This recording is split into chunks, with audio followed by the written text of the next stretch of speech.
a teologia da prosperidade.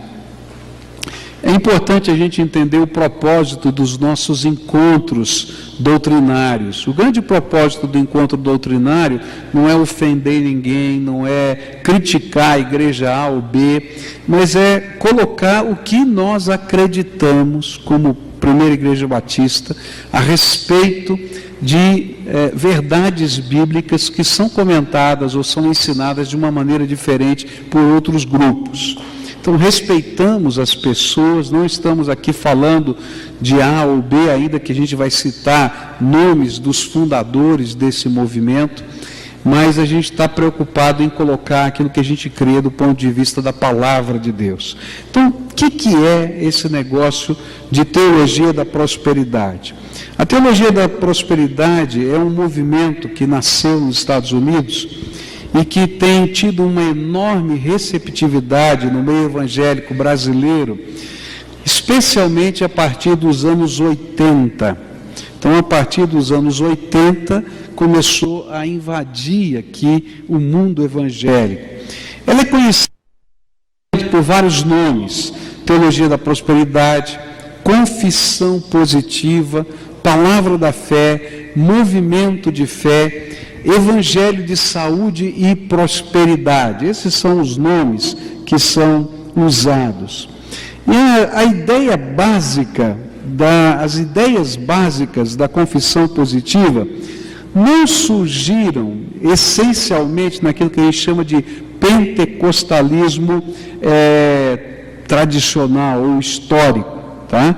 Porque a gente tem o neopentecostalismo e tem o pentecostalismo histórico. Então, ele não faz parte das doutrinas do pentecostalismo histórico. Vamos dizer assim, quem são os representantes do pentecostalismo histórico no Brasil? O maior representante do pentecostalismo histórico no Brasil é a Assembleia de Deus. Então, eu estou dizendo que a Assembleia de Deus e a outras denominações pentecostais de Deus e etc., que fazem parte do pentecostalismo histórico, não concordam com esse ensinamento. Ela vai fazer parte daquilo que a gente chama dos neopentecostais, que vão surgir a partir dos anos 80 aqui no Brasil. Mas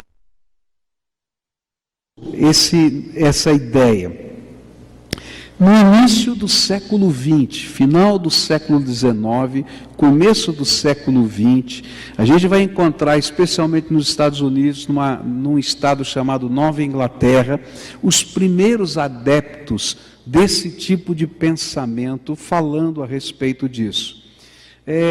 Apesar de ser considerado no mundo hoje, está ruim o som aqui, está dando uma estática aqui forte. Apesar de ser considerado o maior divulgador, Kenneth Hagin, e muitos dos livros dele são traduzidos para o português, acho que a grande maioria dos livros deles são traduzidos para o português, e ele é o grande divulgador da teologia da prosperidade, ele não foi o fundador desse pensamento. E pesquisas vão mostrar que as ideias de Kenneth Hagin foram importadas, trazidas de um outro homem chamado William Kenyon, que vai nascer em 1867 e vai falecer em 1948. Esse homem, ele teve uma influência muito grande de um pensamento que é muito comum hoje. Você já deve ter visto aí alguma coisa sobre aquele movimento O Segredo, né?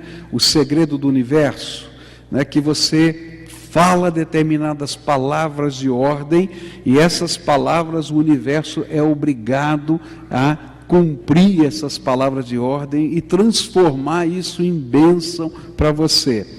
Esse pensamento vai nascer nessa época, não é? E vai influenciar Kenyon, e ele influencia outras pessoas. E influenciado por esse movimento de Kenyon vai estar o Kenneth Hagin, vai estar também a fundadora da chamada ciência cristã, que não acredita na existência de doença, mas acredita no poder da mente para curar as doenças, e a fundadora foi Mary Baker Eddy. E é importante a gente dizer isso para você entender alguma coisa que está por trás dessa teologia, tá? Porque uma das vertentes dessa teologia é afirmar que você tem que determinar, não é, para Deus, para o diabo, para quem quer que seja, a cura. Você tem que determinar a bênção, você tem que determinar, porque essa sua palavra é poderosa, e essa determinação é poderosa.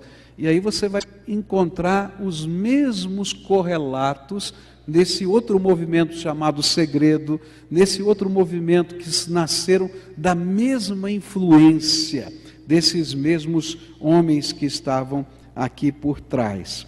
Bom, quando a gente tem essa ideia, a gente vai descobrir o seguinte: o que essas ideias chamadas metafísicas ensinavam e que influenciaram Kenyon e Hagen?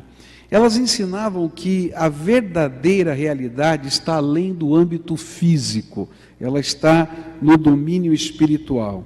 E a esfera do espírito não só é superior ao mundo físico, mas controla cada um dos seus aspectos.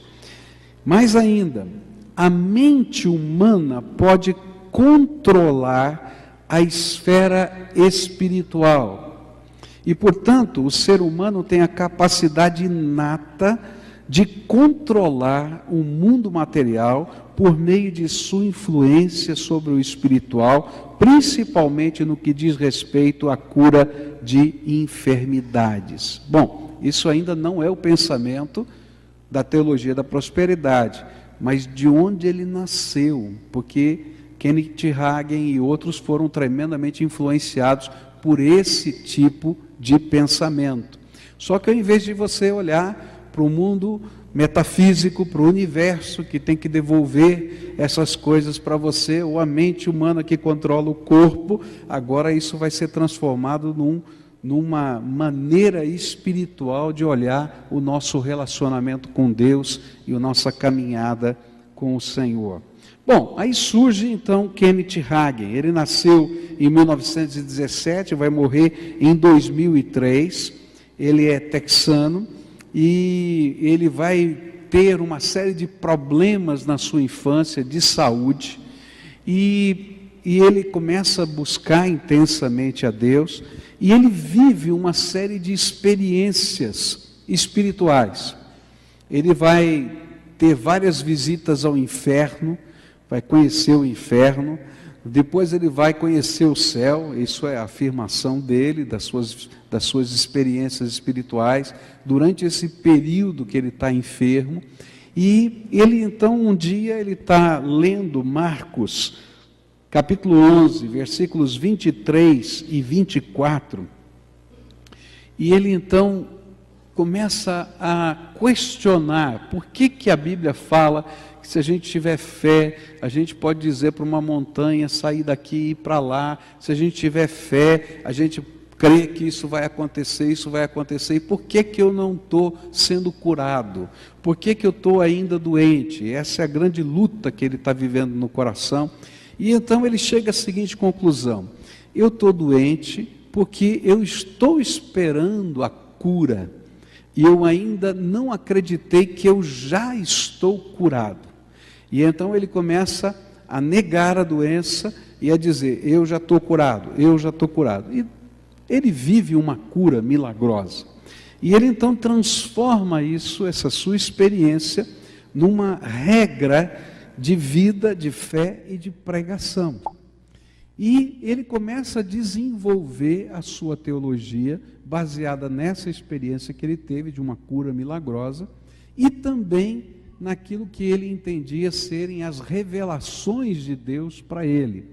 Então, a teologia da prosperidade, ela não nasce primeiramente da Bíblia para depois definir a nossa vida, mas ela nasce da experiência e das visões que Kenneth Hagin vai desenvolvendo, e ele então trabalha os textos de prova.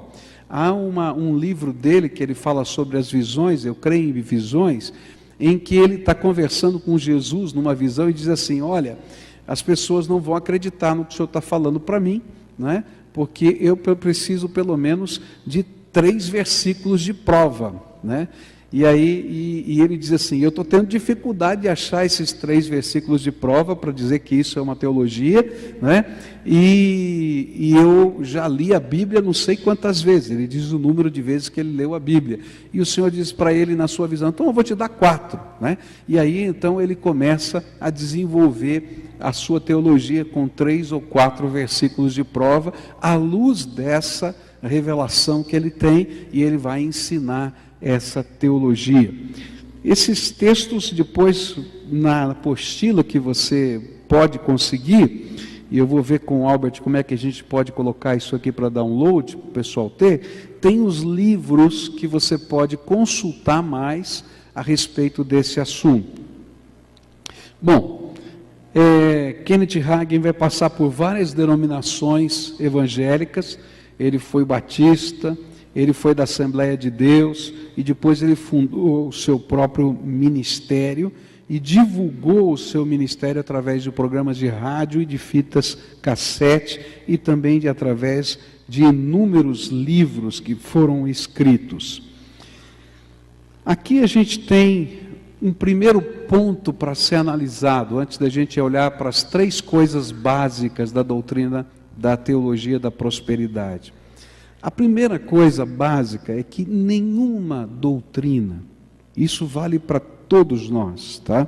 Ela pode ser construída em cima de uma visão, em cima de uma revelação. Ela não pode ser construída em cima de uma experiência pessoal. Ela precisa ser construída em cima da Bíblia, a palavra de Deus. E essa é uma das grandes vitórias da reforma, chamada reforma protestante, que colocou um ensino só a Bíblia. Tudo que a gente crê tem que ser confirmado na Bíblia, tem que ser firmado na Bíblia. Não importa se é o pastor Pascoal, ou se quem seja, pastor A ou B, a gente tem que ver se a Bíblia ensina isso. Porque a única regra de fé e prática para um cristão é a palavra de Deus, que pode ser objetivamente estudada. Eu posso ter experiências tremendas com Deus, eu não estou negando a existência de experiências tremendas com Deus, mas eu quero dizer que uma experiência tremenda com Deus não pode servir de regra de fé e prática. Ela precisa ser analisada e julgada através da palavra de Deus. E é por isso que a Bíblia ensina que se a gente escuta um profeta, a gente tem que julgar essa profecia à luz da palavra de Deus. É o mesmo texto que fala para a gente não desprezar as profecias, fala que a gente tem que julgar as profecias à luz da palavra de Deus. Muito bem, quais são então as 3 principais? Por uma questão didática, eu escolhi 3 pontos principais da teologia da prosperidade para a gente conversar. Não dá tempo para a gente falar tudo sobre a teologia da prosperidade. Vou indicar vários livros depois que você pode ler mais a respeito disso. Mas vou pegar 3 áreas principais. A primeira delas com relação à saúde. O que eles falam a respeito de doença, saúde na vida do crente. A segunda, a questão de grana, de dinheiro na vida do crente. E a terceira, a maneira de orar. Tá? São 3 vertentes que eu quero trabalhar nesse nosso encontro. Bom, a teologia da prosperidade não se cansa de repetir que nem doenças, nem problemas financeiros são da vontade de Deus para o cristão.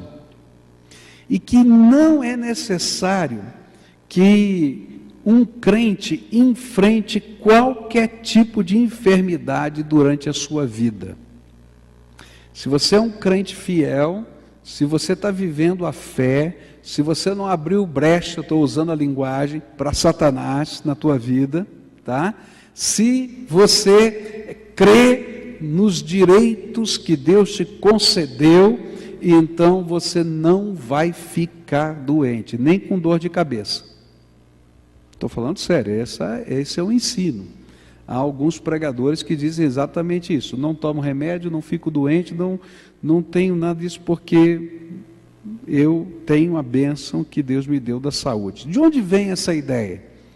Eles fazem uma interpretação desse texto da Bíblia, que é Isaías 53, versículos 4 e 5.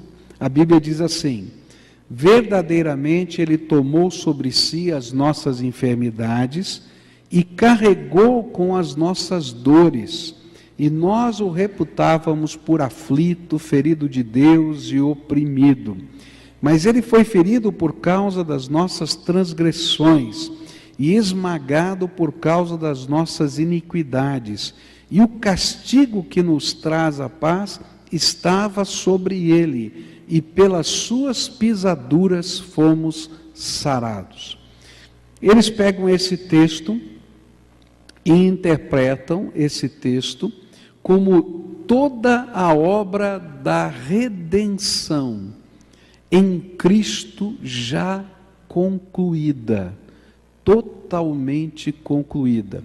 O que eu quero dizer com isso? Esse texto está falando a verdade. Jesus carregou sobre Ele as nossas enfermidades. A pergunta é: quando as enfermidades não vão existir mais na terra? Porque Jesus já carregou, mas quando? Tá? A interpretação da teologia da prosperidade é: o quando é hoje e agora. Tá? Qual é a nossa visão? Eu vou falar um pouquinho sobre isso. O que a gente crê a respeito disso? Eu não estou dizendo que Deus não cure, que Deus não intervenha. O grande problema é como a obra da redenção está se processando na nossa vida. Tudo já está concluído ou ainda falta alguma coisa para ser completada? Então a gente vai ter que olhar isso na Bíblia, porque se tudo tiver concluído, então eles estão corretos. Mas se tem alguma coisa para ser completada, então nós temos que ter uma visão um pouquinho diferente de entender esse texto. Bom, o que significa isso? Quando eles olham, por exemplo, e a gente pergunta: tá bom, se é assim, então por que um cristão adoece nos dias de hoje? Você já viu algum crente ficar doente? Eu já vi. Eu sou prova disso. Crente fica doente. Tá? Minha mulher está doente. Você sabe se estão orando por ela. Minha sogra está internada no hospital. Mas a pergunta fica: então como é que ele deve interpretar a doença, se a saúde faz parte dos seus direitos como cristão? E aí então eles têm algumas respostas para essa pergunta. Olha, a doença, primeira resposta, a doença não é um problema com o qual nós devamos nos preocupar. Se alguém ficar doente, essa pessoa sempre terá a cura à sua disposição. Então o problema não é se está ficando doente ou não, porque agora você pode ter a cura se você aprender a usar as ferramentas que eu vou ensinar a você dentro dessa teologia. Bom, entretanto, é óbvio que muitos cristãos adoecem e alguns deles morrem. E aí a gente pergunta: mas e quando o crente morre? Porque vai morrer. Como é que funciona? E aí então, várias razões são mencionadas por diferentes pregadores da cura, e a gente pode resumi-las numa lista de 5. As pessoas que estão doentes hoje não têm a fé suficiente para serem curadas, porque se elas crerem, a cura estará à espera delas. Segunda resposta: muitas pessoas estão doentes por desconhecerem os seus direitos como cristãos, e eles então seriam curadas, essas pessoas seriam curadas imediatamente se conhecessem a interpretação correta da Bíblia. Terceira, alguns estão doentes simplesmente porque não pedem a ajuda de Deus. Quarta, em alguns casos existe o pecado não confessado e isso bloqueia o poder da cura. quinto, há quem permaneça doente por deixar de expulsar Satanás mediante a confissão positiva. Bom, resumindo tudo isso, você está doente por algumas razões, tá? Ou você é o culpado, ou o diabo é o culpado. Basicamente isso. E nunca se trata de uma vontade soberana de Deus, ou de um tempo determinado para a tua vida, ou a possibilidade de ter um propósito diferente de Deus para você. Deu para perceber essa pedacinho que está faltando? Bom, o que a Bíblia ensina sobre a doença e a morte física? E aí a gente precisa entender isso aqui, para a gente poder compreender e poder lidar com essa questão. Como é que a Bíblia olha para a doença? Como é que a Bíblia olha para a morte? A Bíblia vai ensinar para a gente que o pecado é a fonte primária de todo sofrimento e de toda doença. Nesse sentido, o sofrimento e a doença são a consequência natural do pecado que nos separa de Deus. E quando eu estou falando pecado, eu não estou falando de um ato que você cometeu, mas eu estou falando de uma ordem que existe nesse mundo, que é estarmos todos nós nesse universo debaixo do pecado. O pecado afetou a vida humana, o pecado afetou a sociedade, o pecado como um estado nessa humanidade, não individualmente, afetou a natureza. E a Bíblia ensina que a consequência natural do pecado foi a morte.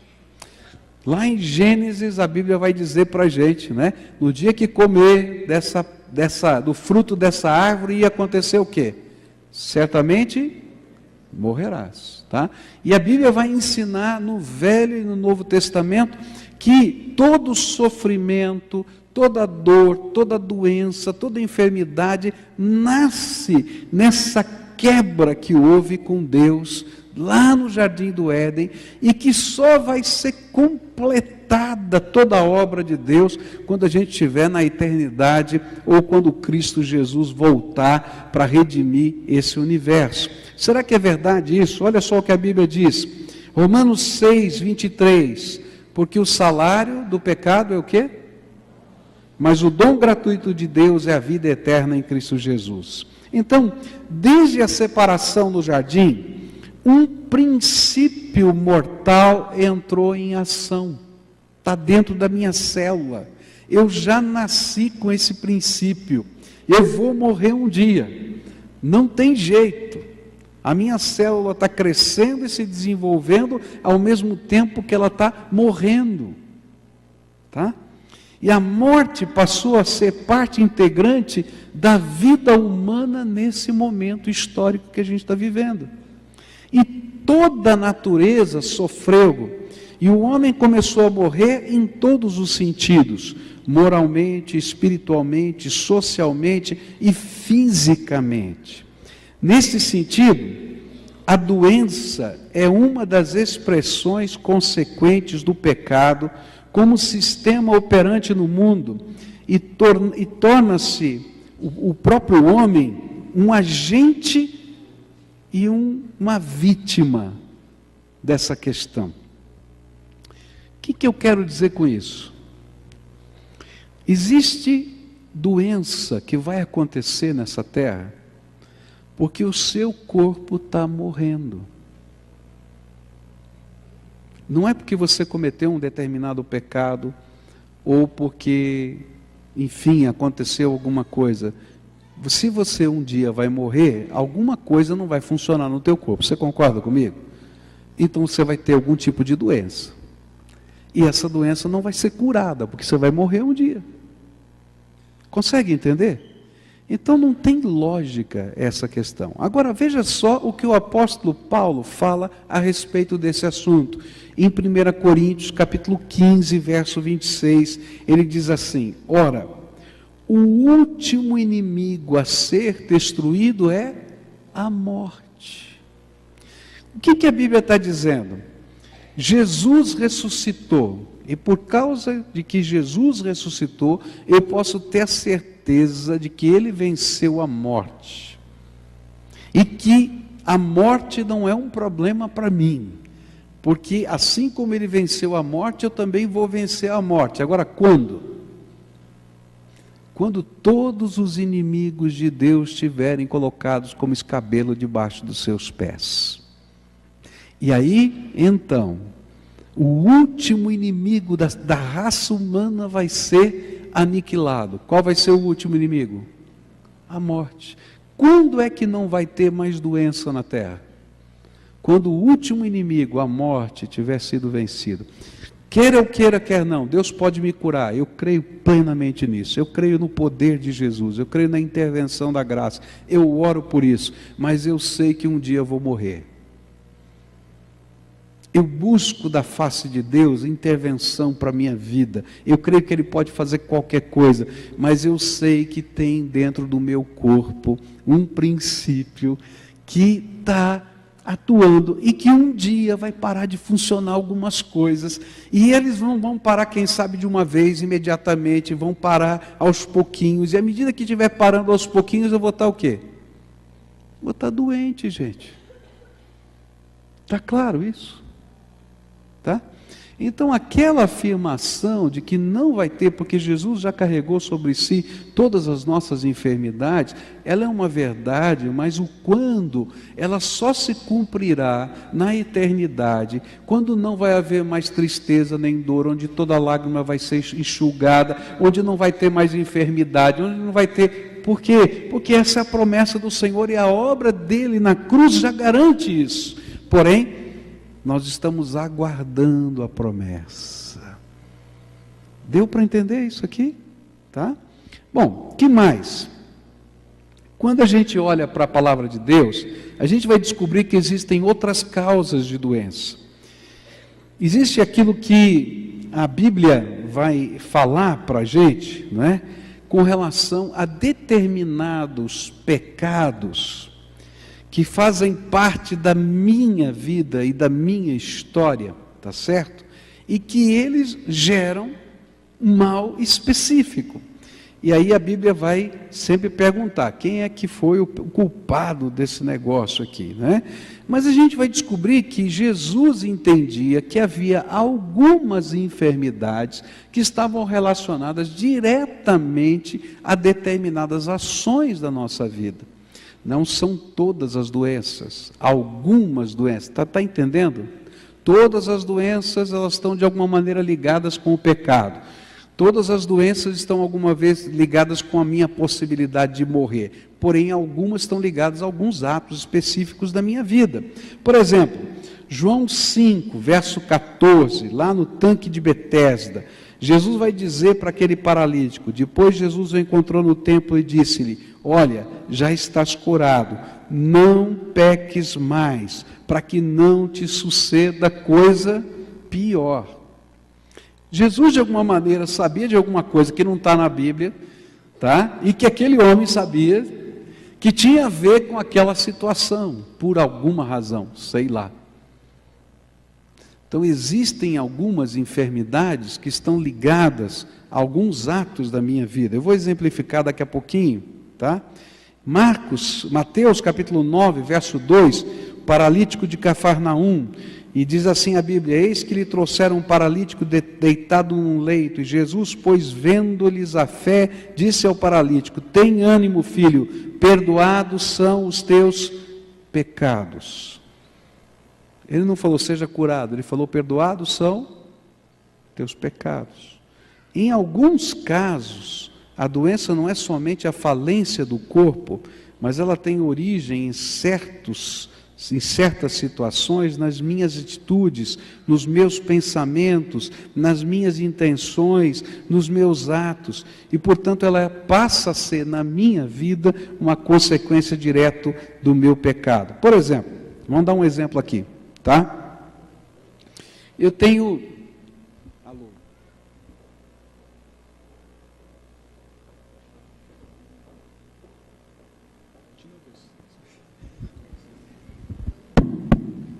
Está irritando esse negócio aí. Bom,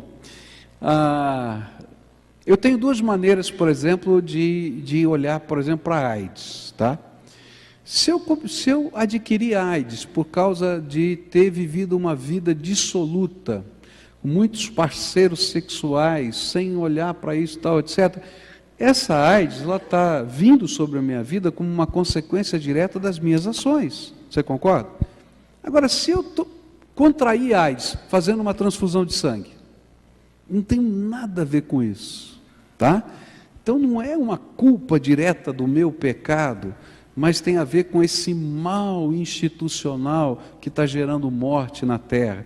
Mas tem algumas vezes que eu faço determinadas coisas que vêm sobre a minha própria vida como consequência dos meus atos e das minhas decisões. Está claro isso? Então eu não posso dizer, você é culpado de toda doença que está aí porque você tem um pecado na tua vida, tá? Agora, talvez você saiba de alguma coisa que eu não sei e diga assim, olha, puxa vida, Senhor, me perdoa porque eu fiz bobagem.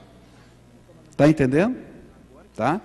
Terceira coisa que a Bíblia vai falar, existem algumas enfermidades que são obra demoníaca. Tá? Eu não estou dizendo que toda enfermidade é obra demoníaca, porque dentro dessa linha de pensamento, toda enfermidade é obra demoníaca. Tá? Eu estou dizendo que algumas podem ser de origem demoníaca. E a Bíblia fala a respeito disso. Em Lucas 13, verso 11, a Bíblia diz assim, estava ali uma mulher que tinha um espírito de enfermidade, e havia já 18 anos, e andava encurvada, e não podia de modo algum endireitar-se. Jesus está dizendo que aquela mulher, a doença dela, provinha de uma origem espiritual, e que era um espírito demoníaco que estava fazendo isso. Mas não está dizendo que toda doença que Jesus curou era proveniente de um espírito demoníaco, tá? E a Bíblia vai ensinar para a gente que o homem sem Jesus, sem o selo do Espírito Santo, afastado, portanto, de Deus, está suscetível à ação demoníaca, até com enfermidades. Mas a Bíblia também vai dizer que o selado pelo Espírito Santo de Deus não é suscetível à ação demoníaca, porque você tem o selo de Deus, e aquele que está do teu lado é maior do que tudo que pode estar contra você. E a Bíblia é muito clara em falar isso. Em Lucas 10, por exemplo, tem vários textos, eu escolhi 2 só, 17 a 20, diz assim, voltaram depois os 70 com alegria, dizendo, Senhor, em teu nome até os demônios se nos submetem. E respondeu-lhes ele, eu vi a Satanás como raio cair do céu. E eis que vos dei autoridade para pisar serpentes e escorpiões, e sobre todo o poder do inimigo, e nada vos fará dano algum. Contudo, não vos alegreis, porque se vos submetem os espíritos, alegrai-vos antes por estarem os vossos nomes escritos nos céus. Então, querido, se você está selado pelo Espírito Santo de Deus, tá? Não precisa ficar correndo de medo, não, tá? Porque o Senhor é que guarda a tua vida. 1 João 5, versos 18 e 19, diz assim, sabemos que todo aquele que é nascido de Deus não vive pecando, antes o guarda aquele que nasceu de Deus, e o maligno não lhe toca. Sabemos que somos de Deus, e que o mundo inteiro jaz no maligno. Muito bem. Agora, tem muita gente que está buscando cura, buscando o diabo para curar. e vai para um terreiro de macumba, vai para um terreiro de umbanda, vai fazer isso, aquilo, aquilo outro, porque está buscando cura. E vou dizer, alguns até são curados. Se isso é uma doença de ordem demoníaca, são curados. Tá? Mas a Bíblia diz que isso é abominação, que Deus detesta. E está lá em Deuteronômio 18, versículos 9 a 12. Quando entrares na terra que o Senhor teu Deus te dá, não aprenderás a fazer conforme as abominações daqueles povos. Não se achará no meio de ti quem faça passar pelo fogo seu filho, a sua filha, nem adivinhador, nem prognosticador, nem agüeiro, nem feiticeiro, nem encantador, nem quem consulte um espírito adivinhador, nem mágico, nem quem consulte os mortos, pois todo aquele que faz estas coisas é abominável ao Senhor, e é por causa destas abominações que o Senhor teu Deus os lança fora de diante de ti. A Bíblia vai falar também que algumas destas enfermidades, que são de origem nossa, tá? Do nosso pecado, elas são por causa não de pecados de ação na nossa vida, mas daquilo que a Bíblia fala de pecados que envolvem nossa alma, como, por exemplo, a amargura, não é? A gente carregar ódio e raiva das pessoas. E é interessante que a Bíblia fala a respeito disso, por exemplo, no livro de Hebreus, vai falar a respeito desse assunto. E a ciência fala a respeito disso hoje. Existe uma série de doenças que a ciência chama de doenças psicossomáticas. Tá? Elas são doenças verdadeiras. Elas estão acontecendo na pessoa. Vai dar uma infecção, vai aparecer essa infecção realmente no exame que você faz. Tá? Só que a origem que está gerando essas subsequentes infecções são emocionais. Você está carregando um monte de coisa ruim no teu coração, de lembrança, coisa que Jesus disse, perdoa, para você ser liberta, e você continua fazendo isso, e aí então isso se torna um peso sobre a tua vida. Então, resumindo, a Bíblia vai dizer que toda doença vai acabar, é verdade. Quando? Eu vou começar tudo de novo, então. Quando vai acabar? Quando o último inimigo, que é a morte, for aniquilado. Isso vai acontecer quando Jesus voltar. Está claro isso? Tá? Existem doenças e vão continuar existindo porque o teu corpo está morrendo, meu querido. Né? Basta olhar no espelho, você vai ver a ruga aparecendo. Vai ver ou não vê? Está ruim de ver, né? A gente às vezes fica pensando, emagreço ou engordo, né? Porque não sei o que é pior. Bom, essa é uma realidade, tá? Algumas enfermidades têm origem nas nossas ações, nos nossos pecados, como consequência, tá? Algumas têm origem nas nossas emoções, daquilo que a gente guarda, que Deus falou que a gente não deveria guardar, que são os nossos pecados, e algumas são intervenção de Satanás na vida de uma pessoa, não é? Mas essas pessoas que estão debaixo dessa intervenção não passaram ainda pela obra de transformação, salvação e selagem do Espírito Santo, porque se Jesus entrar na tua vida, querido, não existe maior libertador do que Jesus Cristo em você. Tá? Ele é o nosso Salvador, Ele é suficiente, Ele não tem não tem liturgia maior do que a presença de Jesus na nossa vida. Está claro isso? Bom, segunda coisa, tá? Deixa eu ver aqui meu tempo, tá? Segunda vertente desse estudo tem a ver com a grana, com a ideia financeira. Os adeptos desse pensamento seguem o mesmo raciocínio que utilizam com a relação à saúde para falar a respeito de prosperidade financeira. Eles afirmam que a prosperidade financeira é um direito do cristão que faz parte da obra da expiação realizada por Cristo, porque não há sofrimento, não há dor, não há enfermidade, Jesus já carregou tudo. Bom, e assim como o cristão tem direito à saúde, ele tem direito de ser próspero. Poxa vida, a pobreza ou as dificuldades financeiras de qualquer espécie nunca representam a vontade de Deus para o fiel. Creem também que um pastor que não ensina essa verdade, ele está cometendo pecado contra a sua congregação. Qual é a base teológica deles? Os 2, 3, 4 versículos, lembra? Filipenses 4,19 é a base teológica do movimento. Diz assim: meu Deus suprirá todas as vossas necessidades, segundo as suas riquezas na glória em Cristo Jesus. É interessante que eles pegam esse versículo e retiram do contexto, tá?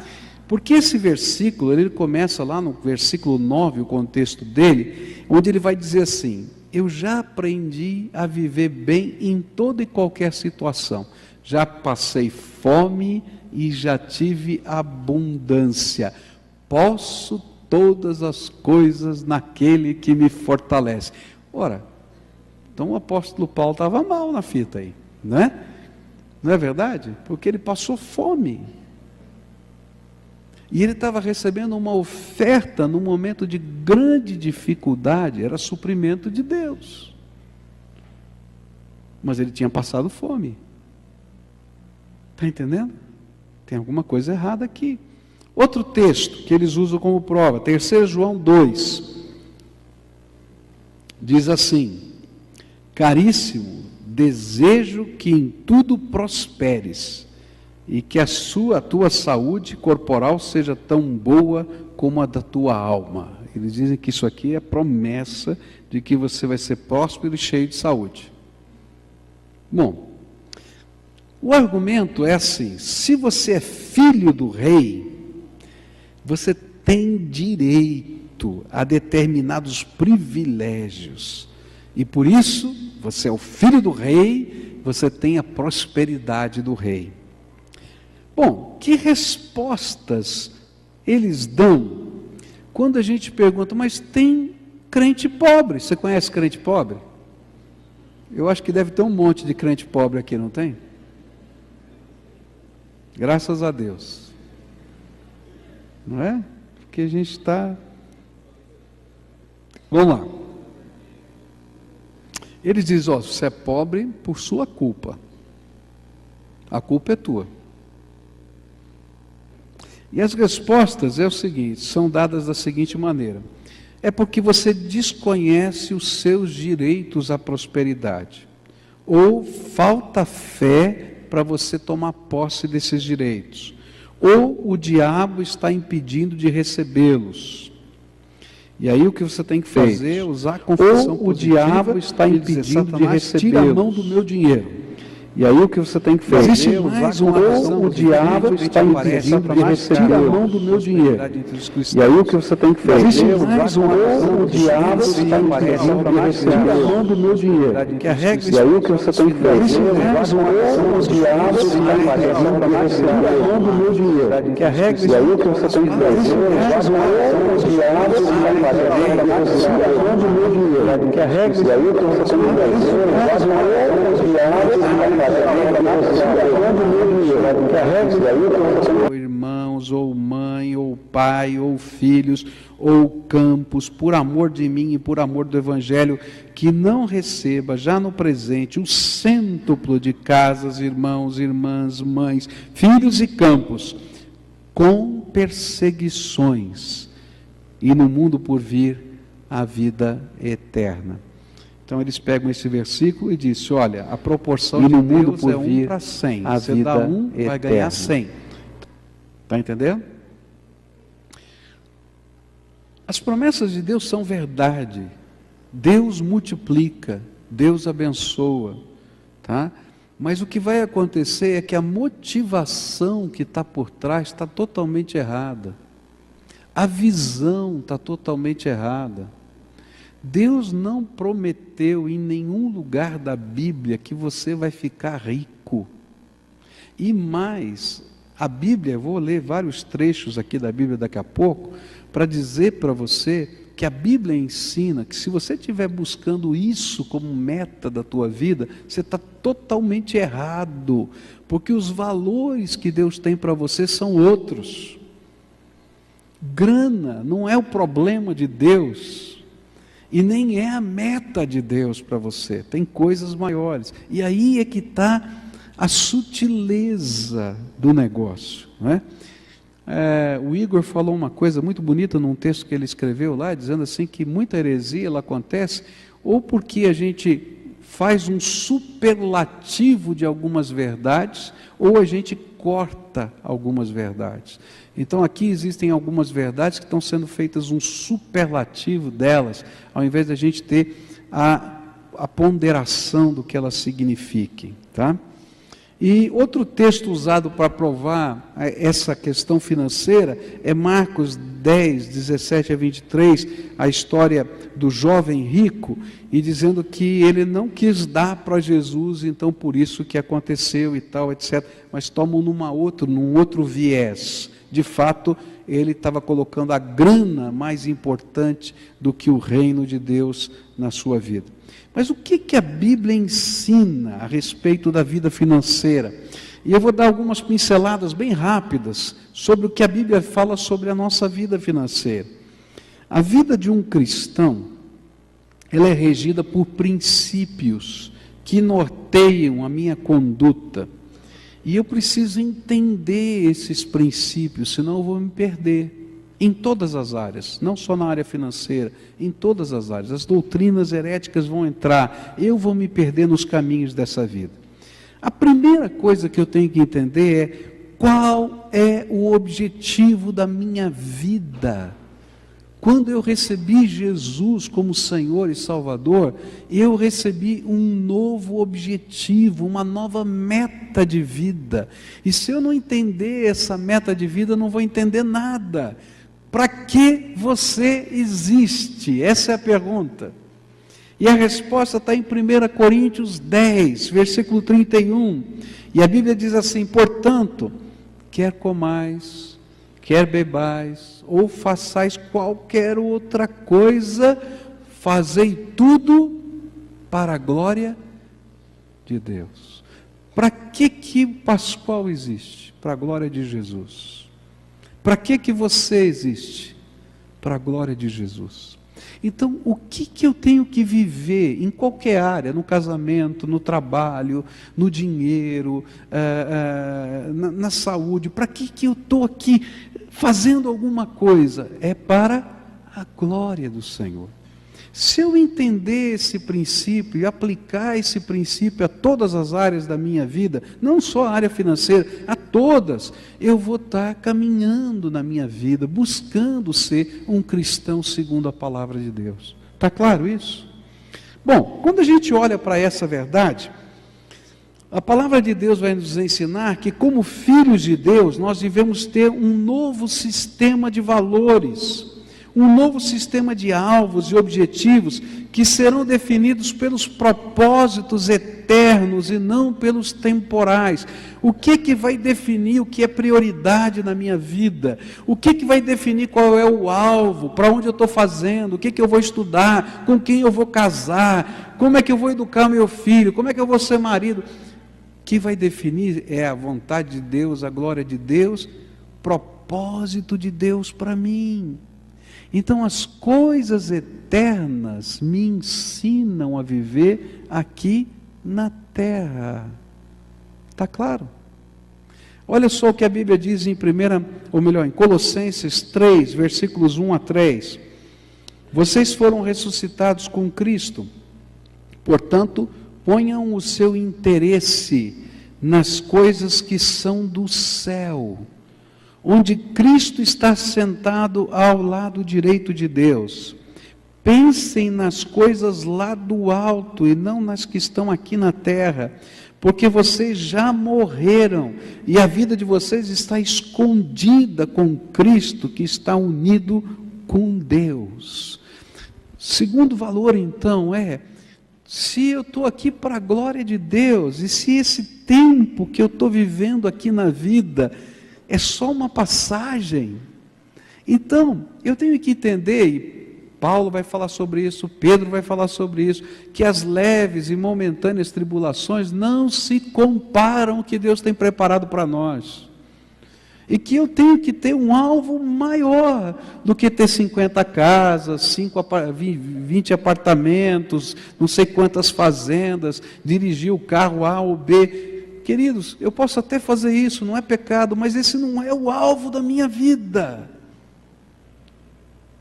Tem coisa maior. Porque se eu mudar a prioridade das coisas na minha vida, eu vou deixar as pessoas mais importantes de lado. E vou até alcançar essas coisas, mas vou me perder. Bom, se é assim, então vamos falar sobre grana. A Bíblia vai ensinar que o dinheiro, ele é neutro, ele não é nem bom nem mal. Ele não é um demônio e nem é uma bênção. Por quê? Alguns olhavam para o dinheiro, por exemplo, a teologia da libertação, dizia que quem tem dinheiro é quase um endemoniado, porque Deus tem uma preferência especial pelos pobres. Tá? Aí você pega a teologia da prosperidade, quem não tem dinheiro é que está ruim, né? Porque Deus está prometendo que todo mundo vai ficar rico se você tiver fé. Tá? E a Bíblia está dizendo que não, grana não tem nada a ver com isso. A grana é um meio, tá? Ela não é o fim, é um meio. Agora, a Bíblia vai dizer que quando eu começo a amar a grana, amar o dinheiro e colocar isso como alvo da minha vida, essa grana que eu estou amando, que era neutra, se torna a raiz de todos os males. Olha só o que a Bíblia diz em 1 Timóteo 6. É claro que a religião é uma fonte de muita riqueza, mas só para a pessoa que se contenta com o que tem. Olha que coisa tremenda, né? Então, se você se contenta com o que tem, você está rico. É isso que ele está falando. Agora, o que foi que trouxemos para o mundo? Nada. E o que é que vamos levar do mundo? Nada. Portanto, se temos comida e roupas, fiquemos contentes com isso.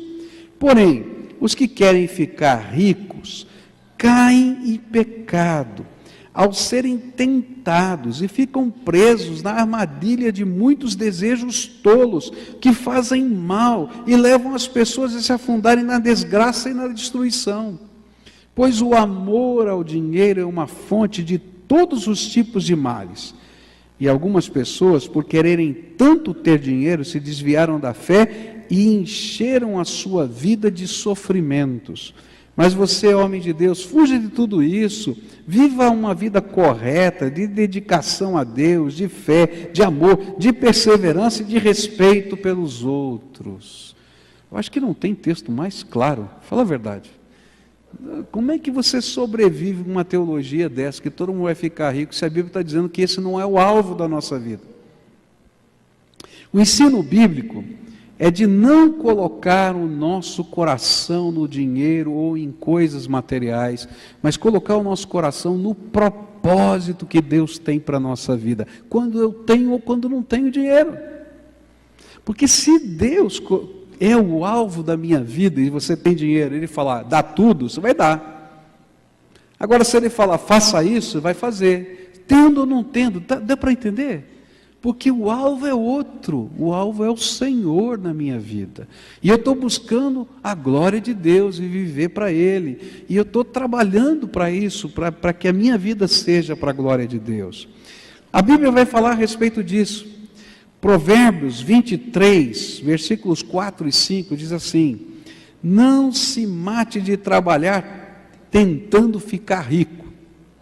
Nem pense demais nisso, pois o seu dinheiro pode sumir de repente, como se tivesse criado asas e voado para longe como uma águia. Querido, se o teu foco estiver nisso, Deus vai empurrar para você não ter nada. Porque você está construindo um deusinho dentro de você. Provérbios 28, verso 22 diz assim: o ganancioso tem tanta pressa de ficar rico, que nem percebe que a pobreza está chegando. Mateus 6, Jesus vai dizer: não juntem riquezas aqui na terra, onde as traças e a ferrugem destrói, e onde os ladrões arrombam e roubam. Pelo contrário, ajuntem riquezas no céu, onde as traças e a ferrugem não podem destruí-las, e os ladrões não podem arrombar e roubá-las, pois onde estiverem as suas riquezas, aí estará o coração de vocês.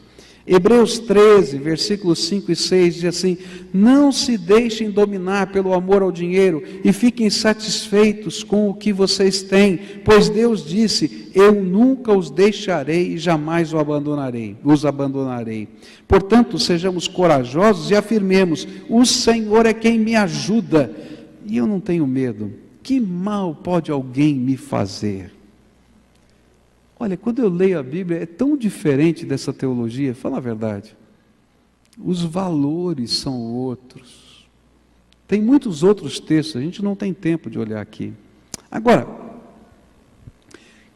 é importante que a gente entenda quem é o dono de todas as coisas, no céu, na terra, debaixo da terra, inclusive do dinheiro.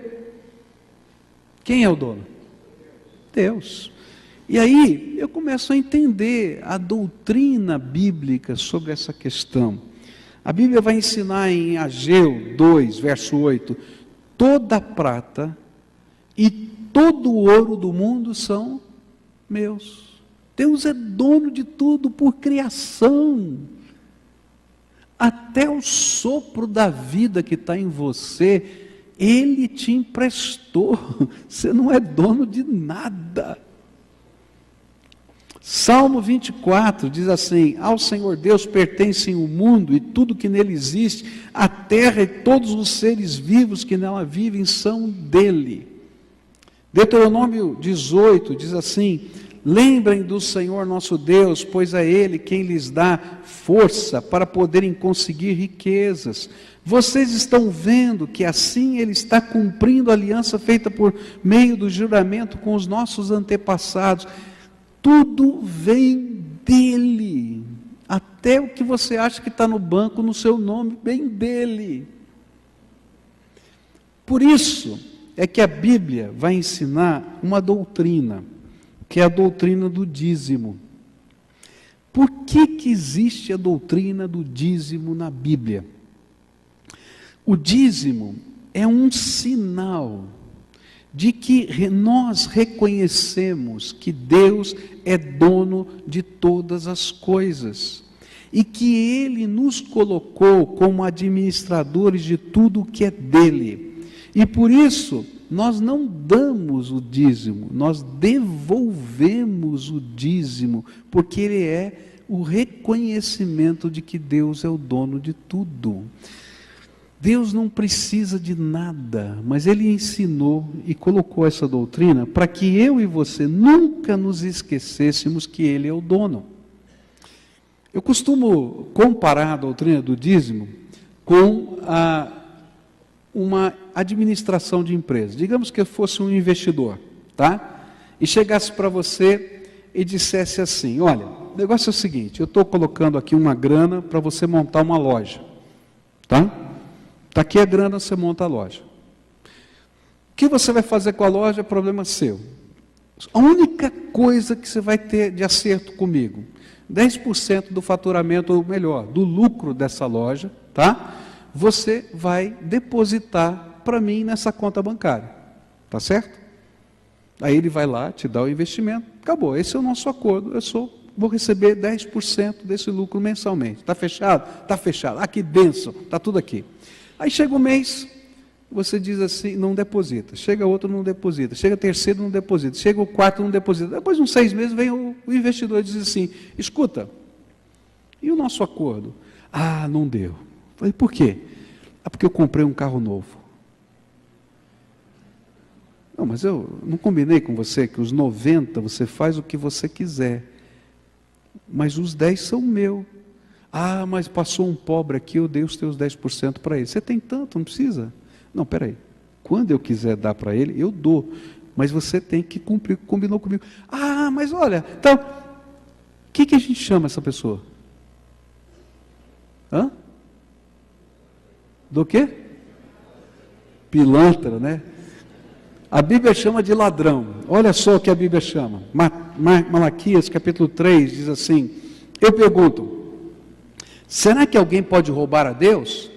Mas vocês têm roubado. E ainda me pergunto, como é que nós estamos te roubando? Vocês me roubam nos dízimos e nas ofertas. A Bíblia também afirma que a fidelidade a Deus implica em bênção, e que a infidelidade a Deus implica em maldição. É bíblico isso. Todas as áreas da nossa vida, se a gente é fiel, nós somos abençoados, não é só na financeira não. Mas se a gente não é fiel, a mão de Deus pesa em qualquer área da nossa vida, inclusive na financeira. E é por isso que a Bíblia vai prometer, tá, uma bênção para aqueles que entendem e vivem, praticam a devolução do dízimo. Mas ela nunca prometeu que você vai ficar rico. Eu vou explicar como é que funciona isso. A Bíblia diz em Malaquias 3, 9 a 12, todos vocês estão me roubando, e por isso eu amaldiçoo a nação toda.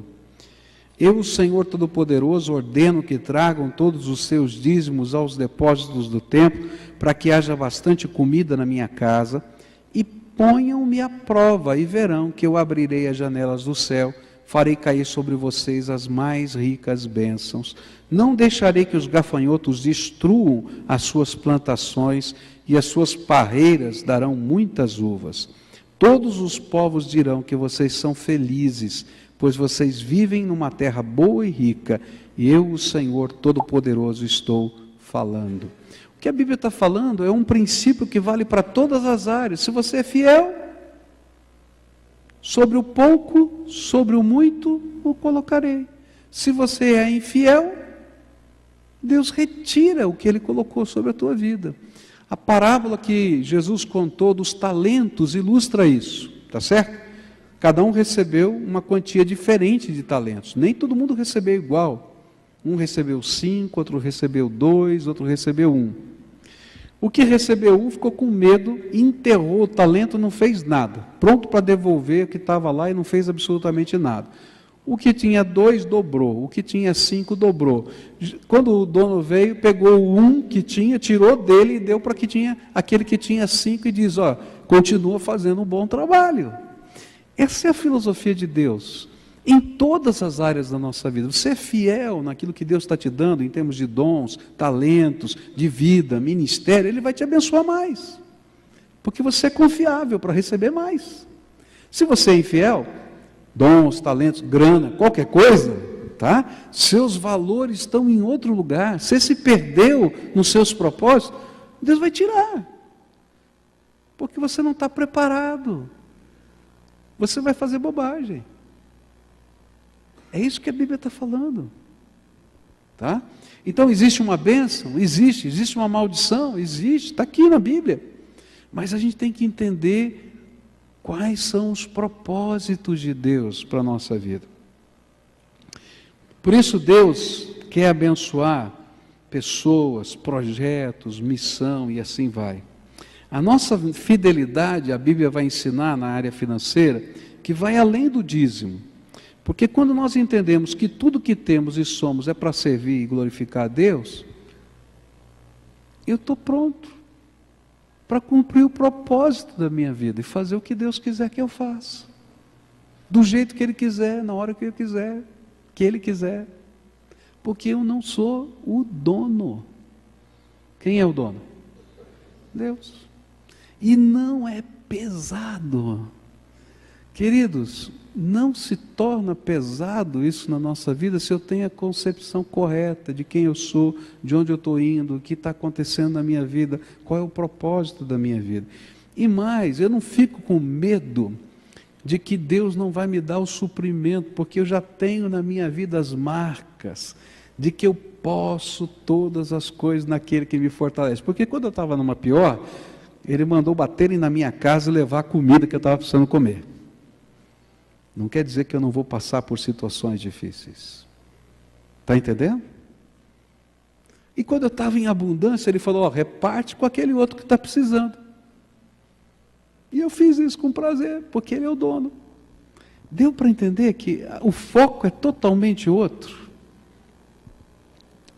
Por isso que a Bíblia vai falar para a gente que quanto mais livres nós somos, mais Deus pode confiar em nós. 2 Coríntios 8 vai falar sobre isso, e 2 Coríntios 9. A Bíblia diz assim, irmãos, queremos que vocês saibam o que a graça de Deus tem feito nas igrejas da província da Macedônia. Os irmãos dali têm sido muito provados pelas aflições, porque têm passado. Mas a alegria deles foi tanta, que embora sendo muito pobres, eles deram ofertas com grande generosidade. Olha que coisa tremenda. Quem é que deu oferta mais generosa?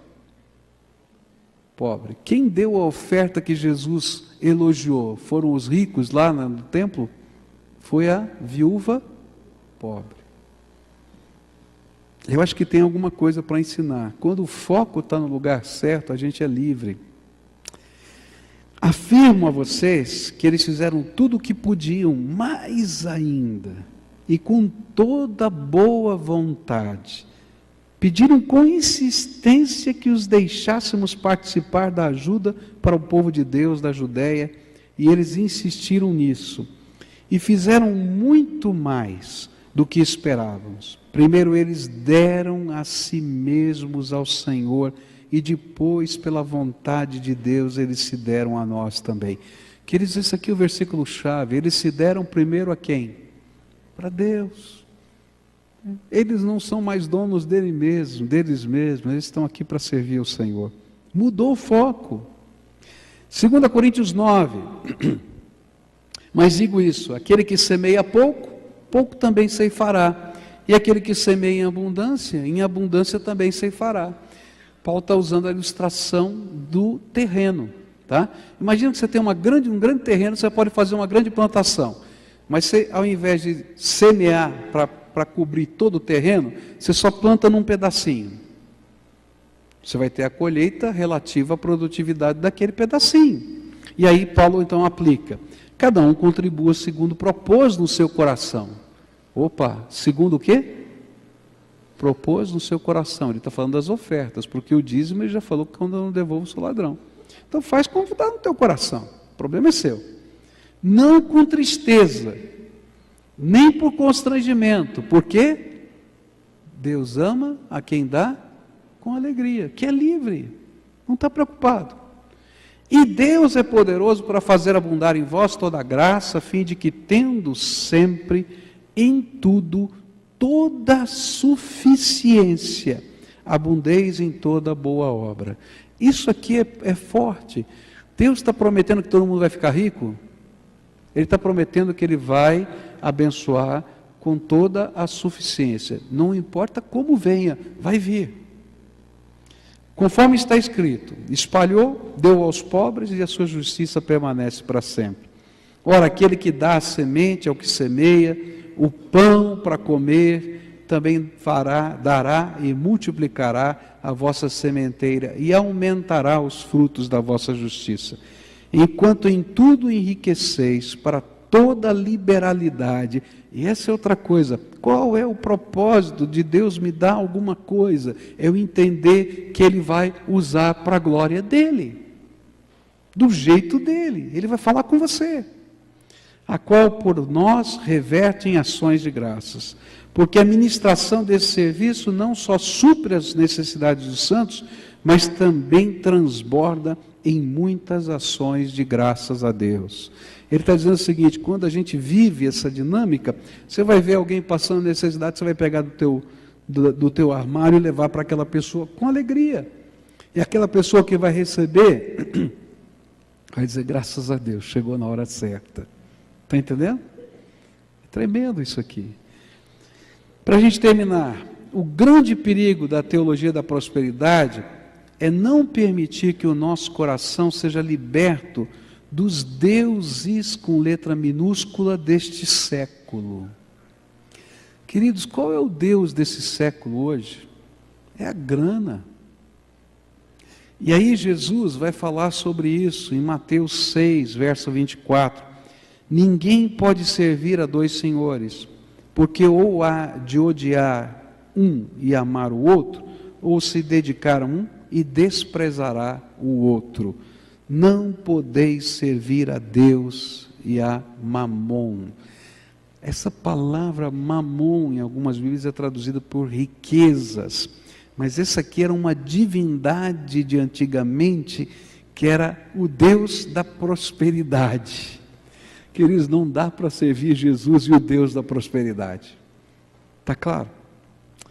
Bom, tem um terceiro aspecto que é a confissão positiva, mas o meu tempo acabou porque eu queria abrir para perguntas e respostas. E eu vou só resumir bem rapidinho isso aqui. A confissão positiva tem a ver com uma maneira que a gente ora, tá? E aí a teologia da prosperidade vai dizer o seguinte, que você vai ter que aprender a orar para poder conseguir as coisas que você precisa. E você precisa de 3 elementos para poder aprender a orar, tá? O primeiro é conhecimento dos seus direitos. Você tem direito a ficar rico, você tem direito a não ficar doente, você tem direito a que toda a maldição da lei que estava sobre o homem não esteja sobre a tua vida, e basicamente eles resumem maldição da lei a riqueza e saúde. Se você entende os seus direitos, você vai reivindicar os seus direitos para Deus. E aí, então você vai dizer, Deus só prometeu, por isso eu determino que o Senhor faça. Entendeu? Eu determino que você faça. E eu creio que o Senhor já fez. Então, fé, conhecimento dos direitos e determinação positiva, confissão positiva, tá? Só que o argumento deles é o seguinte, e eu não vou ter tempo de falar sobre isso, senão a gente não faz as perguntas. É que essas são leis da natureza. Lembra lá do segredo que eu falei? Essas são leis da natureza. E que você pode usar as leis da natureza, e ele usa num dos livros que eu cito ali, manipular as leis da natureza da mesma maneira que o homem manipula, tá, as leis da aerodinâmica para vencer a lei da gravidade. O que ele está dizendo? Se você tem o conhecimento, a fé, e você aprende a fazer isso, você controla Deus. Está entendendo? Eu vou, na apostila, você vai ler, eu vou dizer assim, um dos processos da religiosidade humana é a chamada magia. O que é magia? Eu vou aprender as leis do universo, da natureza, da ciência, da espiritualidade e vou manipulá-las para conseguir o que eu quero. Então, a teologia da prosperidade, ela se baseia em valores e princípios da religiosidade mágica, em que eu vou aprender a maneira de manipular Deus e Deus vai ser obrigado a fazer o que eu quero e não o que Ele quer. E por isso que você vai arrumar uma encrenca falando com um desses líderes da teologia da prosperidade se você falar em vontade de Deus.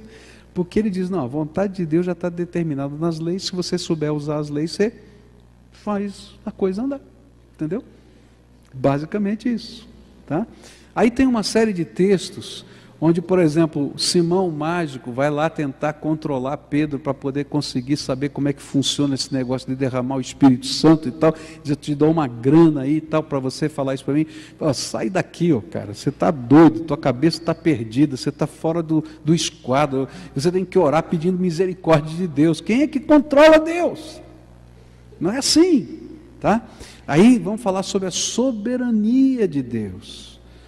Queridos, algumas orações não serão respondidas. Não é porque Deus não tenha poder, nem porque você não tenha fé, mas porque Deus tem propósitos. Por exemplo, eu estou orando pela cura de alguém. Eu gostaria muito que essa pessoa fosse curada. Mas você sabe quantos anos de vida você tem? E se no propósito eterno de Deus, por alguma razão que eu desconheço, eu não sei a razão, eu desconheço essa razão, Deus disse, eu vou limitar a vida desse cabra aqui. E ele vai partir para a eternidade. Alguns anos atrás eu conversava com uma irmã que tinha perdido um filho.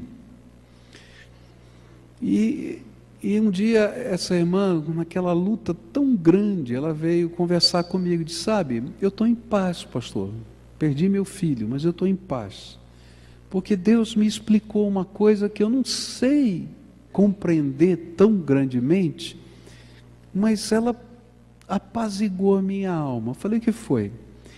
A Bíblia, eu estava lendo a Bíblia e Deus me mostrou esse versículo e diz assim, que Deus leva os seus santos antes do dia mau. Então, alguma coisa que eu não sei, que era o dia mau, ia acontecer para o meu filho e Deus levou antes. Então, eu não sei, eu não entendo, eu não compreendo, mas isso apaziguou o meu coração. Essa foi a experiência dela. Há coisas que eu não sei, que eu não entendo, que eu não compreendo, porque eu só vejo no plano, né? Eu não vejo tridimensionalmente a vida, eu só consigo ver o que está aqui diante dos meus olhos. Deus está vendo sob uma perspectiva muito maior, e Ele tem planos. Ele vai dizer, o Pascoal vai viver X tempo, o Joãozinho vai viver Y, e aí? Então vai chegar aquele momento que Deus disse, acabou, filho, acabou, tá? Eu tenho um propósito maior que você não consegue entender. Agora lembra, que isso não é um prejuízo para o servo de Deus, porque a vida dele não se limita aos poucos anos que ele vive nessa terra, ele tem toda a eternidade para viver com o seu Pai eterno. E aquela é a verdadeira vida. Aqui eu só estou de passagem. Entendeu? Eu não consigo compreender a soberania de Deus. Outros lugares a Bíblia vai dizer que Ele não nos vai dar algumas coisas que a gente está pedindo, porque a gente não sabe o que está pedindo. Jesus vai dizer assim, você já viu um pai bom, cujo filho pede pão e ele dá pedra? Ou que ele pede um peixe e ele dá uma cobra? Se vocês que são maus dão boas coisas aos seus filhos, quanto mais o Pai Celestial não lhes dará o Espírito Santo. E é interessante que é um trocadilho ali nessa expressão de Jesus, porque quando ele fala de pedra e pão, ele está dizendo do seixo do rio, que para uma criancinha, e essa é a palavra que está lá no grego, uma criancinha pequena, ela aponta e diz assim, papai, me dá aquele pãozinho ali. Ele está vendo um seixozinho, parece uma broazinha assada. E diz, me dá aquele pãozinho ali. E o pai, você acha que o pai vai dar a broazinha que é pedra para o filho? Vai dar pão que é pão, não é? Ou então, ele está olhando o pescador e vê o pescador puxar uma cobra d'água. Ah, me dá aquele peixinho fininho lá. Não vai dar aquele peixinho fininho, ele vai dar um peixe de verdade. Então, se Deus é bom, tá? Ele não vai atender algumas orações que você está pedindo besteira para a tua vida. Você acha que se o teu filho chegasse assim, eu quero uma Mauser 45 carregada para brincar na escola, você daria? É doido. Mas tem gente orando orações assim. E tem muita gente preocupada, pedir coisas erradas na oração. E agora estou vivendo essa desgraça. Deus não vai dar essa desgraça para você, graças a Deus. Está entendendo? Deu para compreender? A Bíblia vai dizer que algumas orações não serão atendidas porque nós pedimos mal. Tiago vai falar sobre isso. Porque os nossos valores estão errados. Então, as 3 premissas da teologia da prosperidade, básicas, tem outras, bênção e maldição, etc., que não dá tempo da gente falar aqui, mas essas são as principais. Elas apontam para um foco errado. Qual é o propósito da minha vida? Glorificar a Deus. Amém? Então a gente tem agora alguns minutos. Tenho 20 minutos aqui para perguntas. 9h30 em ponto a gente vai terminar. Esse é o nosso acordo, tá? Porque a gente sabe que muitos deixam seus filhos em casa com alguém para cuidar e etc. Então, se você tem uma pergunta, venha para o microfone e a gente vai tentar responder a sua pergunta. Tá bom, reitor? Tá bom. Pode ser. Duas perguntas, pastor. Pois não. Se a teologia da prosperidade, para ela obter algum sucesso, né, para ela desenvolver, ela consegue ter algum resultado prático, assim, para que o povo vá seguindo ela e vá acreditando nela? Ok. Boa pergunta, tá? Gente, Deus é tão bom. Deus é tão bom, que tenho encontrado muita gente que se converteu nos lugares mais estranhos da minha vida. E converteu-se mesmo. Às vezes foram com o propósito errado, foram buscar alguma coisa que não era essencialmente verdadeira, mas Deus usou aquele momento para falar o coração, começaram a estudar a Bíblia e começaram a ser trabalhados pelo Espírito Santo e para perceber coisas maiores da graça de Deus na vida delas. Eu creio que Deus tem feito coisas muito boas, tá?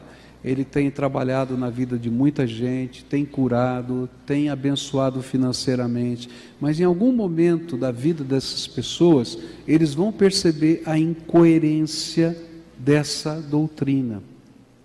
Entende? Porque, querido, se Deus me curar hoje, essa é uma coisa que a gente tem que entender. Deus vai me curar talvez hoje, tá? Mas amanhã eu vou ter outro tipo de doença. E talvez naquela lá Ele não me cure, para até me ensinar o processo de entender que Ele vai ser meu Deus em qualquer circunstância da vida, no bem, no mal, no dia difícil, no dia ruim, no bom, Ele continua sendo meu Deus, e Ele tem motivos e eu vou louvar o nome dEle. Ele vai me ajudar financeiramente, mas eu talvez tenha que aprender outros valores além desse na minha vida. Então Deus está usando, sim, está havendo conversão, está havendo cura, está havendo coisas assim, mas em algum momento da história dessas pessoas vai haver um momento de discernimento, se estiverem de fato estudando a palavra de Deus. Agora, se não estiverem, esses serão os maiores desiludidos do Evangelho nessa terra. E esse para mim é o grande perigo. Eu disse na abertura do seminário aqui no Paraná esse ano, que esses meninos que estão no seminário hoje vão ser os pastores da geração dos desiludidos com a fé, porque alguns vão cair num grande desespero de alma, porque não vão ver esse tipo de promessa do Evangelho acontecendo na sua vida, porque ela não é a verdade das Escrituras, e vai haver uma grande desilusão da fé. Ok? Tem mais uma? Tem mais uma. Na confissão... Fala mais pertinho. Na confissão positiva, que é na oração, né? Como que Deus permite uma pessoa em oração desafiá-lo ou induzi-lo a alguma coisa, cobrança, tipo de oração? Por que Deus não dá um choque na pessoa?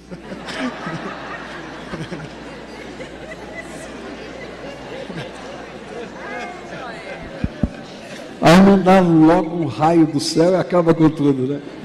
Porque Deus é bom, gente. Deus é muito bom. Deus é bom. E depois tem muita gente que está fazendo isso porque ensinaram assim, né? E aí Deus vai ter que trabalhar de outras maneiras. Como é que Deus trabalha com a gente? Deus vai pegando os pontos de contato que a gente tem com a fé verdadeira, e Ele vai a partir desses pontos trabalhando a nossa vida.